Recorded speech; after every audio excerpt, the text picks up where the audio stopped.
Monsoon is hitting hard in some parts of our country right now, and thanks to our lovely drainage systems, that means floods.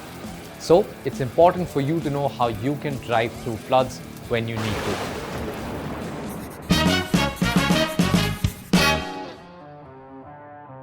Now, the first point about driving through floods is that if you can avoid it, please avoid it. If you can take a small detour, if you can turn back and head back home, just don't go into the floods. Floods might seem like child's play because we are so accustomed to it in India, but they can be very dangerous to both you and your vehicle. Now, the second point is that you need to gauge the water level of the floods before you drive into it if you absolutely need to. If it is above the bonnet line or if it is above the halfway point of the doors, do not go into those floods. Try to get out and find higher ground as soon as possible. Third point is that if your car's engine stalls in water, do not try to crank it and start it again. By doing this, you will cause even more water to enter the system and basically cause irreversible damage to your engine and other vital components of your car.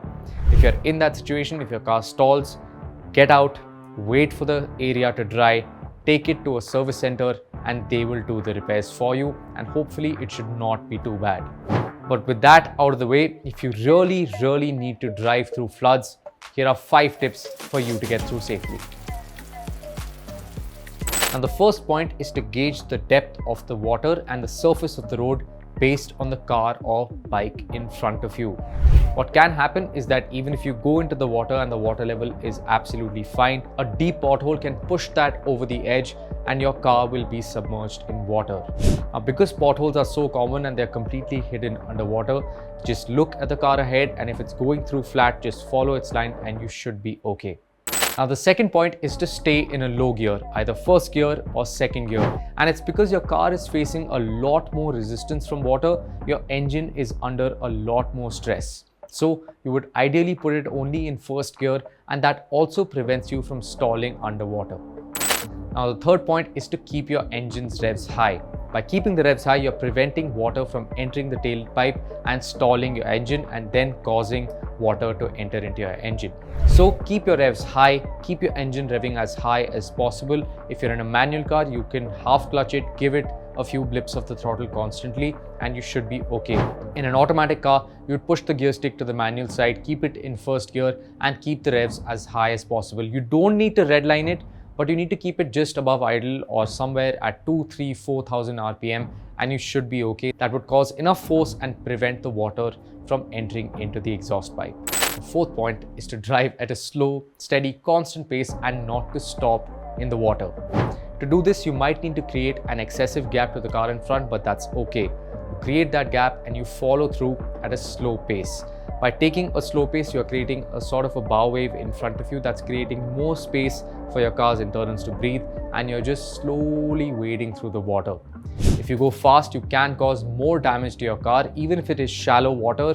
Smashing through that water can either take out your wheel well linings, your number plate, your bumpers, stuff like that, or maybe even worse, they can damage some vital parts of your car's internals. So the key is to go at a slow, constant pace and not stop inside the water. If you do stop in the water, keep the revs high. Even if you're stopped, put the clutch fully in and keep the revs high to prevent the water from entering your exhaust pipe. In an automatic car, this is a little bit trickier because you need to push the car into neutral and then keep the revs up, but that will prevent the water from entering your exhaust pipe and stalling your car. The final point is that if you are stuck in the floods, if your car is stalled and you can't get out, when you try to open the door, you might feel that the doors are very heavy because the pressure of the water can be a lot and can prevent you from opening the doors.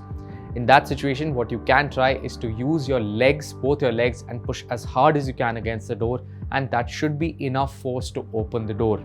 If the door is still not able to open, you can take out the headrests of your car and try to smash the windows. Don't try to smash the windshield. The windshield is usually made of a thicker, harder, firmer glass that's tougher to break. So try to break the windows and then get out of your car. This might seem like an extreme measure because you are causing some damage to your car, damage that you might think has not happened yet. But you need to do this because sitting inside a closed, stalled, unventilated car in a flood is not the safest place to be. So crack those windows open, get out and find higher ground. Now lastly, if you've got out of the flood, keep your ears open and just feel for any weird things that might be happening in your car, and you should be alright. Just give the brakes a few pumps to get them back to working again, because water can enter the braking system and can stop you from using the brakes effectively. And if you don't pump the brakes and you head back into your normal speed and then get on the brakes when you really need to, your brakes might not be there. So just pump the brakes a few times, keep your ears open for any weird sounds, and you should be okay. So if you're driving through floods, remember, the best way to drive through floods is to completely avoid it altogether.